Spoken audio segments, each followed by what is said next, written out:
자, 히브리서 5장 말씀 쭉 보도록 하겠습니다. 예수 그리스도에 관한 또 정말 성경에서 어려운 부분이지만은 예수님이 누구신가에 대해서 이야기해주는 정말 중요한 본문입니다. 그래서 우리 1절 말씀부터 보도록 하겠습니다. 예수님께서 먼저 되셨다는 거죠. 우리를 받아주시기 위해서 우리보다 먼저 죽음의 길을 가신 거예요. 우리를 속죄하시기 위해서. 그것을 설명하고 있습니다. 1절 대제사장마다 사람 가운데서 택한 자임으로 하나님께 속한 일에 사람을 위하여 예물과 속죄하는 제사를 드리게 하나니. 자, 대제사장 이렇게 되어 있는데 대제사장을 알아야 되죠. 우리 속죄소, 지성소에 들어가서 거기에서 하나님께 1대1로 만나서 제사를 드리는 어떻게 보면은 그 백성 중에 가장 대표된 사람이죠. 한 사람을 딱 뽑아서 그 사람이 속죄소에 들어가서 그 커튼으로 쳐 있는 그 하나님께 제물을 이제 드리는 그 장소. 그 장소에 딱 들어가서 거기에서 이제 하나님께 제물을 올리는 한 사람. 그 사람이 대제사장입니다. 이 대제사장은 하늘에서 떨어진 게 아니에요. 이것도 사람이란 말이에요. 똑같은 사람 중에서 그냥 한 사람 하나님께서 그 여기 보면 이제 아론의 이제 그 후손으로 하나님께서 그냥 세우신 거예요. 레위 지파를 세우신 거죠. 거기에서 후손을 삼아서 그 한 사람씩 대를 이어서 나가는 그 한 사람 한 사람을 주님께서 세워서 하나님과 우리의 가교 역할을 해주시는 하는 그 매개체로서 어찌 보면은 이제 지금으로 얘기하면은 현대적으로는 목회자 또는 뭐 이제 카톨릭에서는 신부 역할을 하는 거죠.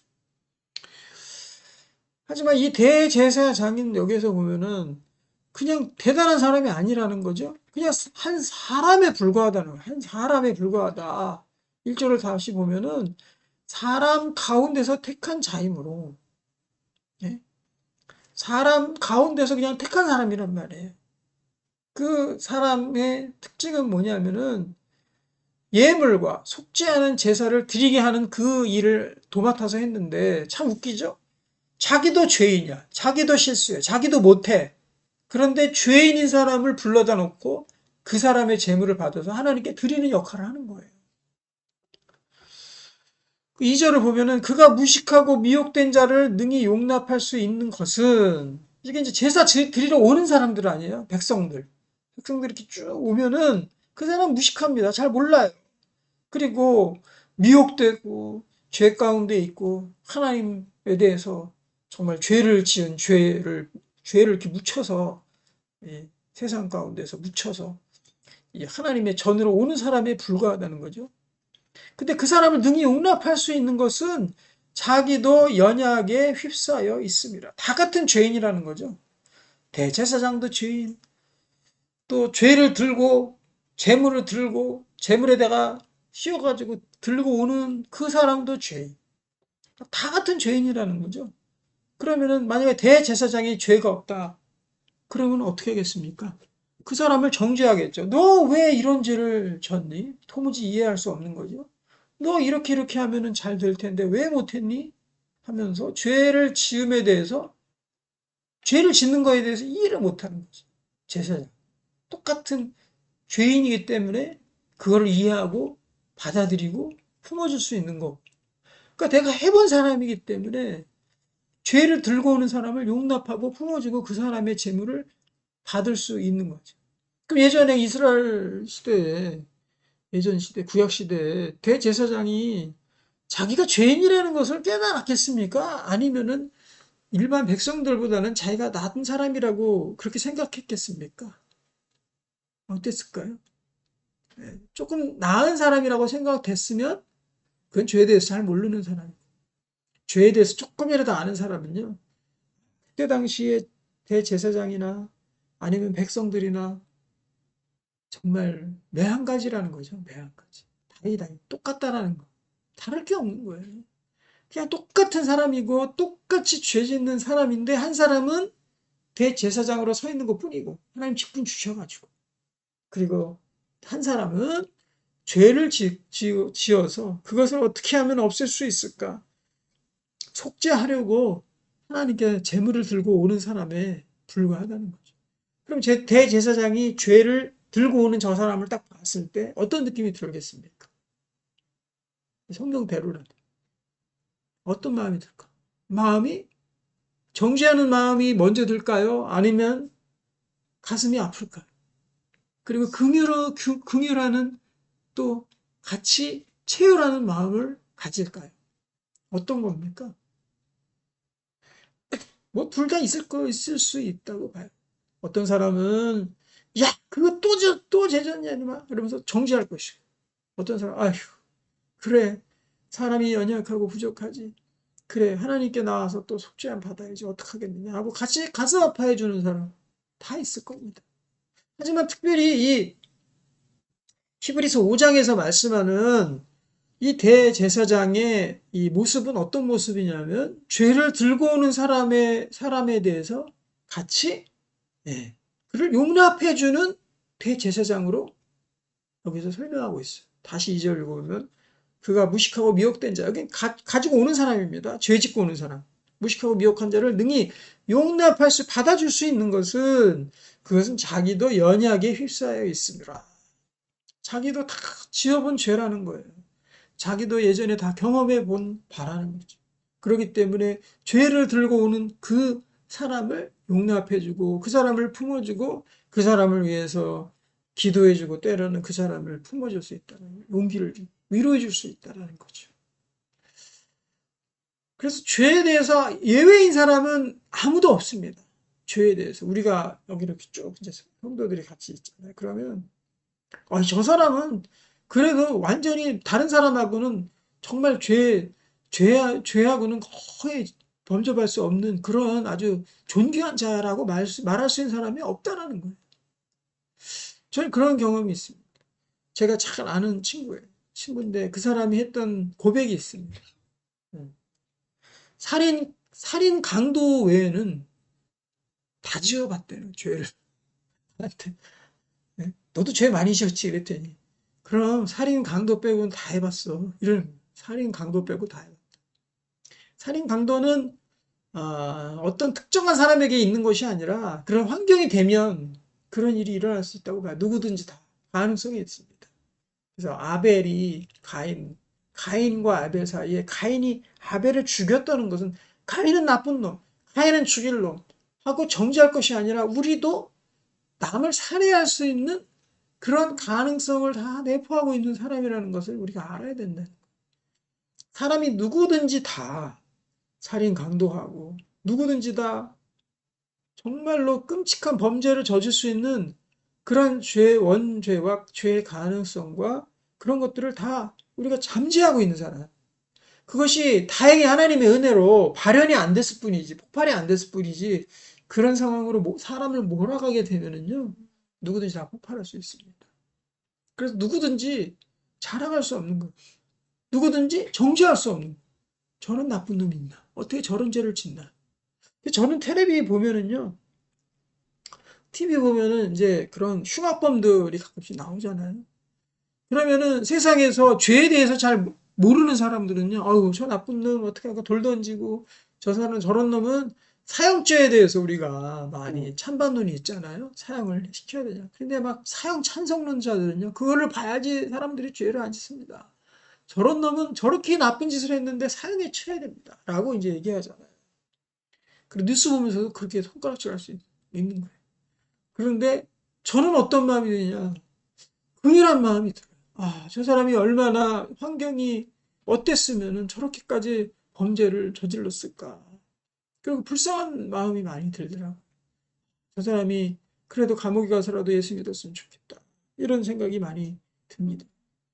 그래서 살인 강도에는 다 지어봤다고 하는 저의 친한 사람도 남들이 보기에는요, 굉장히 착한 사람이에요. 이 주변에 이렇게 보면은. 저도 봐도 누구보다도 착한 사람이에요. 그렇게 악한 사람이 아닌데 그 사람이 얘기하는 고백이 그렇다는 거죠. 강도하고 살인은 다 해봤다.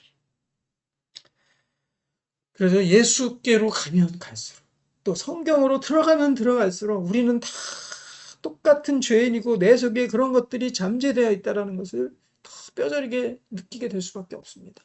저 또한 마찬가지입니다.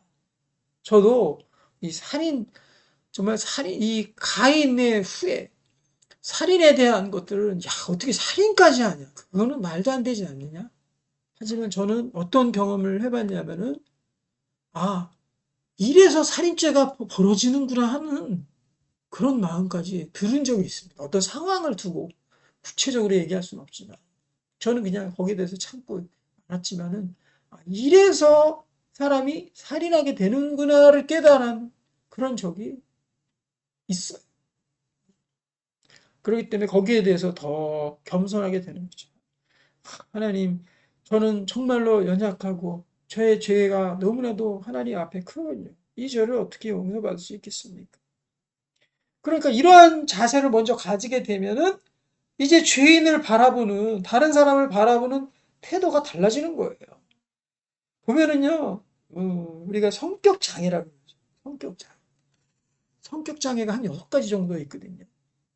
그 중에 이제 첫 번째 성격 장애가 뭐냐면은요, 다른 사람이 나를 해치려고 한다.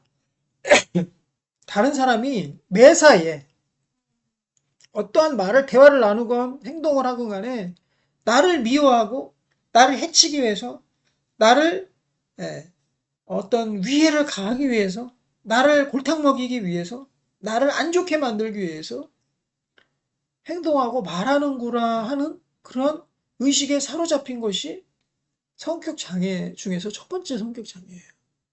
그거에 해당되는 이름이 있는데, 그리고 이제 성격 장애가 여러 가지 있습니다. 그리고 다른 사람이 나를 음해하려고 한다라는 생각들을 계속 하는. 그냥 나는 보통 사람은 그냥 얘기하잖아요. 근데 성격 장애인 사람은 그런 것들을 들었을 때 자기에게 위해를 가하려고 한다라고 생각을 한다는 거죠. 그렇게 되면은요, 자기가 그런 마음을 품게 되면은 다른 사람들을 다 정죄합니다. 어떤 행동을 하건 뭘 하든 간에 공격적이 되고요, 정죄하게 되고요. 왜냐하면 자기가 위해를 받고 있기 때문에. 그리고 다른 사람과 섣불리 어울리기가 쉽지 않게 됩니다. 그런 사람에게 있어서 필요한 게 뭐냐면 오늘 2절 말씀이에요. 자기도 연약에 휩싸여 있습니다. 자기도 연약에 휩싸이게 되면요, 함부로 다른 사람 판단할 수가 없습니다. 내가 죄인 중에 죄인이고 죄인 중에 괴수이고 지극히 연약한 사람인데 어떻게 다른 사람을 용납하지 않을 수 있냐는 거죠. 그래서 우리는 하나님 예수 잘 믿고 하나님 잘 믿게 되면은요, 성경에 대해서 잘 알게 되면은요, 우리가 심각한 죄인이구나 하는 것을 들어가면 들어갈수록 깨닫게 되고, 들어가면 들어갈수록 그래서 겸손해지게 될 수밖에 없고, 들어가면 들어갈수록 다른 사람을 용납할 수밖에 없는 겁니다. 아무리 냄새나는 사람, 아무리 없는 사람, 아무리 추잡한 사람, 아무리 성격이 이상한 사람이라 할지라도 우리가 받아줄 수밖에 없는 거예요. 나도 똑같은 놈이 더한 놈인데 저 사람은 오히려 몰라서라도 못해. 나는 똑똑해서 알잖아. 알고도 하는 사람, 모르고 하는 사람이 난 거지. 어디다 욕을 합니까? 그래서 대제사장이나 죄를 가지고 오는 사람이나 똑같은 사람이야. 같은 죄인이기 때문에 하나님 앞에 이를 품고 하나님께 바칠 수 있다는. 그런데 이 대제사장을 누구를 설명하려고 대제사장 붙여 먼저 설명한 겁니까? 오늘 본문에 보면. 그것이 바로 예수 그리스도죠. 예수 그리스도가 그런 분이다. 우리의 모든 것들을 치유하고 죄 앞에 서보고 유혹 앞에 서보고 모든 고난 앞에 서보신 분이기 때문에 우리를 다 받아주실 수 있다라는 거죠.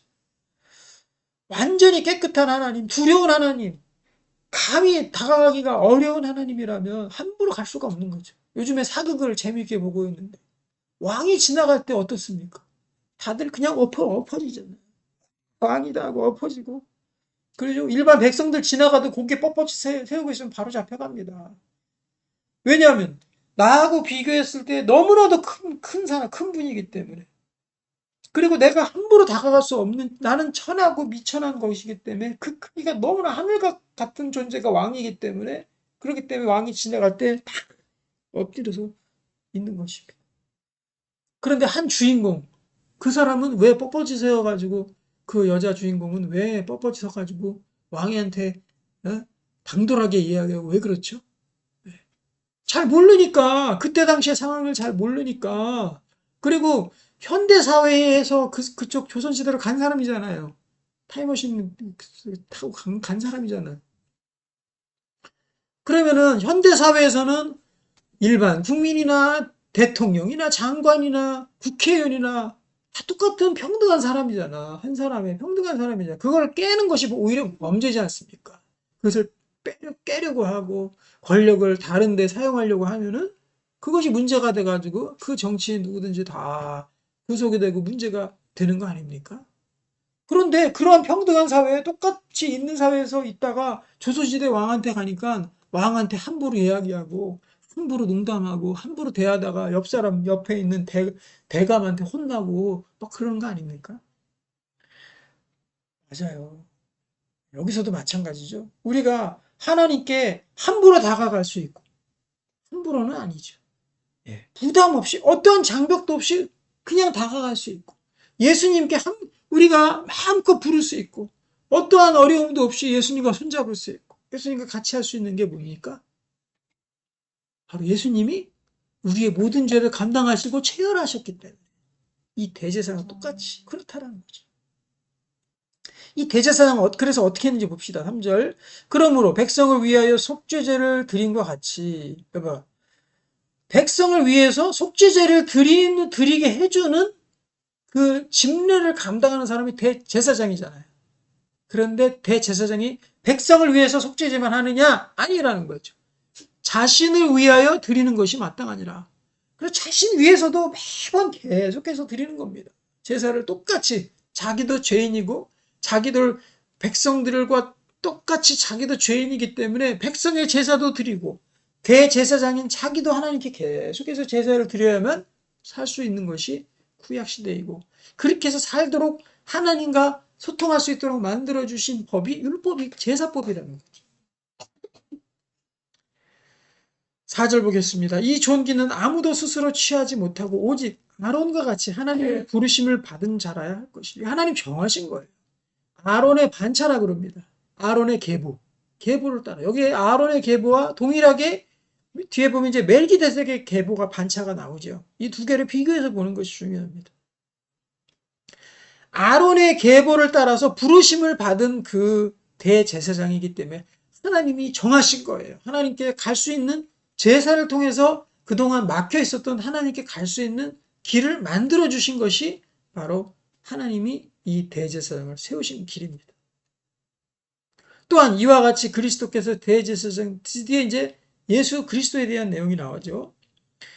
대제사장 되심도 자 일반 사람이 대제사장이 되었습니다. 아론의 후손을 따라 하나님 정하셔서 대제사장 됐어요. 똑같이 5절 처음에 어떻게 시작하면 또한 이와 같이 이렇게 돼요. 똑같이 대제사장 똑같이 예수 그리스도께서 대제사장이 되셨습니다. 아멘. 대제사장이 되셨습니다. 그 이유가 뭐냐? 영광 취하려고 하는 게 아니라 스스로 영광을 취하시면 아니요. 어떻게 하려고? 오직 말씀하신 이가 그에게 이르시되 너는 내 아들이니 내가 오늘 너를 낳았다. 너는 일단 내 아들이다. 하나님의 독생자 아들이다. 예수 그리스도. 사람으로서는 할 수 없는 일이다. 사람으로서 구원의 길을 열 수 있는 사람은 아무도 없습니다. 다 타락했기 때문에. 오직 예수 그리스도, 하나님의 아들이신 예수 그리스도만이 가능하신 일이에요. 그래서 어떻게 됐느냐? 대제사장이 되어야 됩니다. 우리의 매개체가 되주시는, 다리가 되주는 대제사장이 사람의 대제사장 말고 다른 한 분이 필요하다는 거예요. 또한 이와 같이 다른 데서 말씀하시되 내가 영원히 멜기데색의 반차를 따르는 제사장이라 하셨으니 멜기데색은 이제 창세기에 나오는 아브라함이 전쟁을 치르고 올 때 아브라함을 위해 축복해 주었던 그래서 아브라함이 최초의 11조를 드렸던 그 대제사장이 멜기세덱의 멜기세덱 대제사장입니다. 그런데 자, 사람 제사장은 아론의 후손으로 아론의 계보를 따라서 온 것이 사람의 제사장이죠.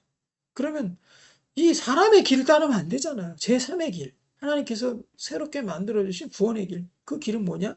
바로 신과 같은 그런 존재.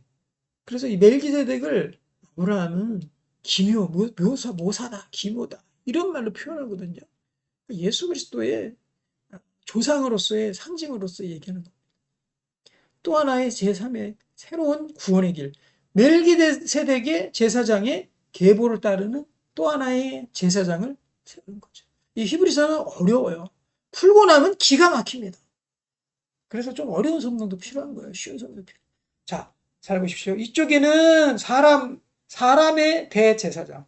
그래서 위에 꼭대기에 아론이 있고, 아론부터 제사장이 시작됐어요.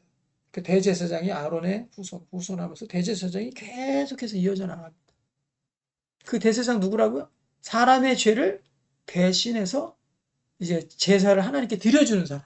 그러니까 다리 역할을 하는, 가교 역할을 하는 사람이죠. 똑같이 여기에는 죄로 물들었어요. 대제사장 똑같은 사람하고 제사 드리는 사람이랑 이 제사장이랑 똑같다라는 거 아닙니까? 거기서 거기라는 거 아니에요. 이 사람으로 구원이 되겠습니까? 새로운 사람이 필요한 거예요.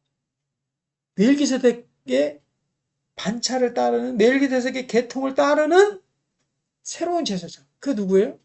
예수 그리스도. 이분이 제사장이 되었다는. 그런데 이 사람의 제사장이랑 예수님 제사장이랑 완전히 다른 것이 아니라 사람이 겪을 수 있는 모든 죄악과 모든 어려움과 심지어는 죽음까지도 똑같이 경험하신 그 예수님께서, 하나님이신 예수님께서 우리 인간과 똑같은 경험을 하고 그 제사장의 자리에 서셨다라는 거죠. 그것이 중요한 겁니다. 자, 7절 보겠습니다. 그는 육체에 계실 때 자기를 죽음에서 능히 구원하실 이에게 심한. 자, 이제 예수님께서 어떠한 인간과 똑같은 그러한 고난과 죄악의 앞에 서는 그런 것들을 경험하셨는가 7절에 나옵니다. 자, 심한 통곡을 하셨어요. 그렇죠? 겟세마네 언덕에서 예수 그리스도 십자가나 지시기 전에 통곡의 눈물을 흘리셨습니다. 통곡과 눈물과 간구와 소원을 올렸고 늘 하나님 앞에 기도하셨고, 예수님께서 제자를 뽑으시기 전에 밤을 새워 기도하셨고, 새벽에 기도하셨고, 제자들과 함께 기도하신 분이 예수 그리스도이십니다. 그의 경건하심으로 말미암아 들으심을 얻었느니라. 들으심을 얻었느니라. 예수님께서 우리를 위해서, 인간을 위해서 그렇게 통곡과 눈물과 기도와 소원으로서 하나님께 저들을 구원해달라고 간절히 기도하는 우리 인간을 향한 중보 기도를 통해서 예수 그리스도의 중보 기도를 통해서 하나님께서 그 기도를 어떻게 됐다? 응답하신 거 들어주셨다라는 거예요. 말미암아 들으심을 얻었더니 예수님의 그 간절한 기도를 하나님이 들어주시고 우리에게 구원의 길을 열어주셨다고. 그냥 다 된 게 아닙니다. 예수님의 간구가 있었기에, 성령님의 도우심이 있었기에, 예수님 간구하시다 천사들의 수종 들었잖아요. 천사들이 함께 수종 들고 온 힘을 다해서 목숨을 던지듯이 기도함을 통해서 하나님의 응답을 들은 거지. 그가 아들이시면서 받으신 고난으로 순종함을 배워서 두 가지가 여기서 충족이 되어야 돼요. 우리의 구원을 이루기 위해서 대제사장이 되어야 됩니다. 그래야지만 하나님께 나아가는 가교 역할을 하겠죠. 아멘. 네.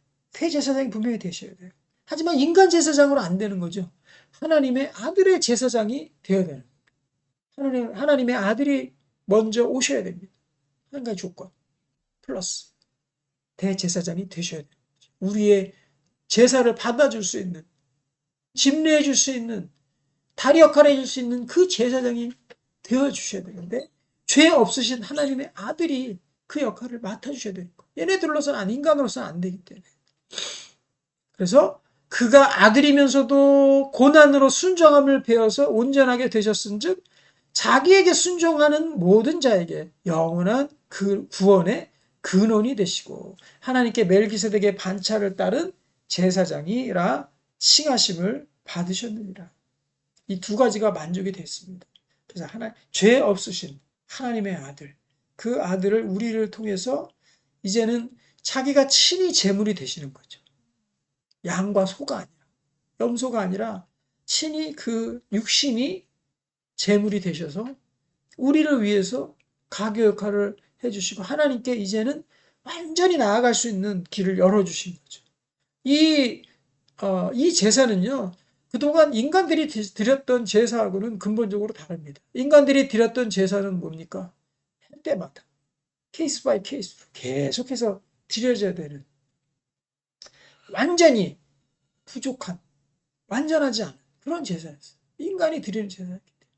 하지만 이제는 예수님, 완전하신 예수님께서 인간을 위해서 그 몸을 찢기시고 그 고난을 온몸에 받으시고 그리고 여기 보면은 모든 눈물과 고통과 호소와 소원을 올려드린 그 기도를 통해서 자기 몸을 완전히 찢음으로 말미암아서 동물과 같이 되신 거죠. 그래서 그를 순종하고 따르는 자에게 여기 보면 순종하는 모든 자에게 구원의 근원이 되셨다 그랬잖아요. 순종하는 모든 자에게. 그러니까 나의 예수님을 믿는다 믿는다라는 건요. 그냥 존재만 믿는 것이 아닙니다. 예수님을 여기 보면은 자기에게 순종하는 모든 자에게 이렇게 되어 있잖아요. 그러니까 예수님이 하나님께 모든 것을 내어 던지셨잖아요. 자기 몸을 다 내어 던지셨죠. 그 마찬가지로 나의 모든 것을 다 내어 던지는 겁니다. 예수님께 나의 모든 것을 가지십시오. 나의 모든 것을 주님께 드립니다. 하고 나의 모든 것을 맡기고 의탁하는 그 사람에게 영원한 구원의 근원이 되신다는 거죠. 그래서 이 예수님의 제사는요, 우리 믿기 시작한 사람들에게 있어서는 영원한 효력이 따릅니다. 여기는 영원한 구원이라 되어 있어요. 영원한 효력이 따릅니다. 완전히 죄를 다 완전히 한 방에 다 끝내버렸기 때문에, 그럼 예수님이 만약에 재차 또 십자가에 달리시고 또 제사를 드려야 된다면 그건 완전한 제사가 아니죠. 이 동물의 제사, 인간이 드린 제사는 죄인인 똑같은 사람이 드린 제사였기 때문에 완전한 제사라고 할 수가 없습니다. 그때만 효력이 있는 거예요. 하지만 예수님의 제사는 완전한 효력, 영원한 효력이 있기 때문에 우리에게 있어서 완전한 구원의 근원이 되신다. 영원하다라는 것은 완전하다는 말과 일맥상통하는 단어예요. 영원하다. 완전해야 영원할 수 있는 겁니다. 그리고 영원해야 완전할 수 있는 거죠. 그래서 예수님의 이 구원은 영원한 것이다. 그러므로 완전한 것이다. 그래서 하나님께 멜기세덱의 반차를 따르는 우리에게 대제사장이라 칭함을 받았다는 것이죠. 그래서 11절에 보면은 이런 우리 유명한 말씀이죠. 이 말씀이 나옵니다. 13절에 보면은 12절 보면 때가 오래되었으므로 너희가 마땅히 선생이 되었을 터인데 너희가 다시 하나님의 말씀의 초보에 대해 누구에게서 가르침을 받아야 할 처지이니 이거 지금 성도들한테 보내는 말이에요. 하나님 말씀이에요. 이 사람들은 믿은 지 오래되었습니다. 12절에 보면 때가 오래되었다 그래요. 근데 너희가 그래서 이제는 마땅히 선생이 됐을 터인데 교회 다닌 지 오래됐으면 교사도 돼야 되고 리더도 돼야 되고 저는 직분자라고 하지 않겠습니다. 직분자보다 더 중요한 것은요. 사실상은 리더예요. 리더. 모임의 리더가 되는 거예요. 그래서 큰 모임, 우리 작은 모임이고 큰 모임이 있잖아요. 큰 모임의 리더가 되고 작은 모임의 리더가 되는 사람이 최고. 그 직분을 권사, 집사, 장로로 따질 것이 아니라 리더로 따져요. 리더로. 소그룹의 리더로 따져야 그 사람이 참 지도자입니다. 그런데 때가 오래되었는데 뭐라 그래요? 선생이 되지 못했어. 리더가 되지 못했어. 그리고 그 사람이 어떻게 되냐? 다시 하나님 말씀의 초보에 대해서 누구에 대해서 가르침을 받아야 될 초보의 처지를 처음부터 다시 배우는 초보의 처지밖에 되지 않는다는 거죠. 그러면은 오래되었는데 이 사람은 왜 그렇게 된 겁니까? 그 단단한 음식 못 먹어. 오늘 같은 이 히브리서 5장 말씀 같은 거 듣고 있으면 자. 그치? 소화를 못 해. 너무 어려워. 무슨 멜기드색이 누구고 제사장이 누구고 난 모르겠어. 아론이 누구고. 이거 그래도 쉽게 설명한 거 아닙니까? 이해가 되지 않습니까? 뭐가 어려워 이게. 근데 이것도 이해 못하고 자는 거죠. 단단한 음식 못 먹고 젖이나 이유식이나 먹어야 할 자가 되어도 오면은 하나님 말씀 좀 수준 있는 말씀 좀 착착 전해주고 하면 듣고 너무나도 좋아하고 막 이래야 되는데 그걸 어려워가지고 자고 딴 생각하고 못 먹으니까 또 그게 제대로 전달도 안 되니까 오면은 계속 찌찌만 먹는 찌찌 주고 그리고 젖꼭지 물리고 그리고 이유식 퍼먹이고 야채도 못 먹고 단단한 거 못 먹고 이렇게 돼. 애기처럼 똑같이 어려울 거 하나도 없어. 이것만 이해하면 됩니다. 오늘 5장 이 초반절부터 중반절까지 우리 이거 이해하면 되는 거예요. 예수님께서 우리를 위한 대제사장이 되셨다라는 거죠. 그는 완전하신 분이고 하나님의 아들이시기 때문에 그 제사는 예수님의 몸을 친히 드린 그 십자가의 제사는 우리를 영원히 구원한다. 우리를 완전히 구원한다. 우리 그를 따르는 자에게 그에게 순종하는 자에게 그를 믿는 자에게 완전한 구원이 임한다. 뭐가 어렵습니까? 그거 안 하는 사람이 문제죠. 그래서 이 교회는 오래 다녔지만 신앙이 여전히 어린 사람들 있잖아요. 그 사람들 보면은 특징을 13절에서 설명하고 있어요. 13, 14절에서 설명하고 있어요. 왜냐? 이는 젖을 먹는 자마다 어린 아이니 의의 말씀을 어떻게 경험하지 못한 자예요. 말씀 경험이 없는 사람이 그렇다. 그럼 바꿔 얘기해서 우리가 정죄할 것이 아니라 너 왜 이거밖에 못 자랐니? 정죄할 것이 아니라 사람을 제대로 양육시키기 위해서 때는 오래되었지만 선생이 못한 자가 되지 않고 때는 얼마 안 돼도 더 들끓는 자로 만들고 좀 제대로 만들기 위해서 해야 될 부분들이 뭐냐? 어떻게 잘 양육시키는 겁니까? 의의 말씀을 13절대로라면 의의 말씀을 경험하게 만들어주는 거죠. 그러니까 말씀을 경험하게 만들어주는 겁니다. 그래서 말씀이 살아있는 사람과 아닌 사람은요. 말씀을 체험한 사람과 안 한 사람으로 명확히 나누죠. 말씀을 경험하지 못한 사람 말씀 첫째 믿지 않아. 말씀이 그렇다. 약속이 그렇다. 약속 믿질 않아. 그럼 약속대로 되는 꼴을 못 봤어. 자기 삶 속에서. 그리고 말씀을 자기 삶 속에서 순종하면서 테스트해보지 않았어. 실험해보지 않았어. 말씀이 이렇다는데 구하면 주신다는데 내가 열심히 한번 구해보자. 하나님 응답하시나. 이걸 안 해본 거예요. 하나님께 기도하면 깜짝깜짝 놀랄 만큼 얼마나 많은 응답들이 있습니까? 저도 오늘도 그랬고요. 최근에도 그렇고요. 얼마나 많은. 그리고 하나님이 우리를 위해서 채워주신다. 너희 쓸 것을 채우시리라. 약속하셨으면은 그것을 믿고 기도하고 믿음으로 나아가면 때를 따라서 하나님께서 채워주시는 것들을 얼마나 깜짝깜짝 놀라면서 우리가 체험합니까? 저는 너무 많은데. 말씀을 체험하지 못하는 것. 믿지 않고 관심 없고 자기의 사고 속에서 파묻혀 있고 자기 관심, 욕심대로만 자기 쾌락대로만 하니까 말씀을 경험하지 못한다. 하나님의 말씀을 읽으면 이 말씀이 나의 삶 속에서 경험될 만한 말씀이다 하는 것도 밑으로 쳐놓으십시오. 그래서 제가 만든 말이 있습니다. 성경에다가 형광펜을 칠하면 나의 인생이 빛난다. 멋있죠? 성경에 형광펜을 칠하면 그 형광펜은 성경 말씀을 반짝반짝 비추게 만드는 것이 아니라 나의 인생의 빛을 계속해서 칠하는 거랑 똑같습니다. 그래서 성경 말씀에 여러분들 밑줄을 많이 쳐놓으시고요. 형광펜도 좀 많이 쳐놓으시고 그러시기 바랍니다. 뺀질뺀질 앉아가지고 그냥 화면만 보고 있지 마시고요. 열심히 형광펜도 치시고 이렇게 하시기 바랍니다. 14절 마지막입니다. 단단한 음식은 장성한 자의 것이니 그들은 지각을 사용함으로 연단을 받아 선악을 분별하는 자들이라. 여러분들 장성한 사람이 되시기를 축복합니다.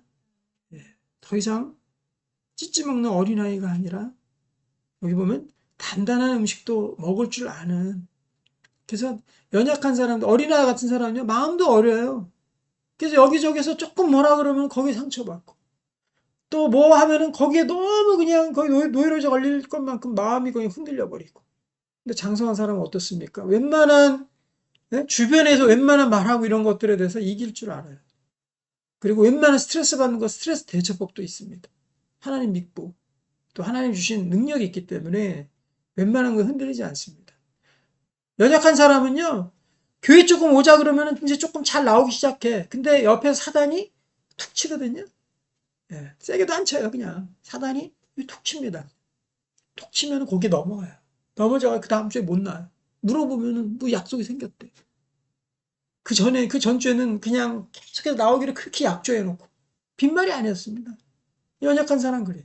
사단이 툭 치면 쓰러져가지고. 그리고 교회에서도 그래요. 뭐 이렇게 좀 툭 치면은, 아, 그거 좀 후루룩 털어버리고 일어날 줄도 알고, 좀 강하게 설고 그래야 되는데, 뭐 이렇게 툭 치면은 사람, 옆 사람이 좀 가장 상처받았다고 그것 때문에 또 안 나오는 거예요. 믿음 저버리고. 단단한 음식도 먹을 줄 아는, 그리고 성경 말씀도 좀 수준 있는 말씀도 좀 목사가 전달하면 그 말씀도 좀 알아듣고 아멘으로 답하고 좀 이랬으면 좋겠어요. 늘 그냥 뭐 신학자 같은 말씀만 증거되는 건 전 별로 좋아하지 않습니다만. 그래서 장성한 자로 속히 성장해서 이 사람들은 어떠냐? 지각을 사용합니다. 분별력이 있어요. 그래서 선악을 분별할 줄 알고 그리고 연단도 이길 줄 압니다. 연단을 당해도 꼭 참고 인내하고 기도로 이길 줄 알아요. 알아야 돼.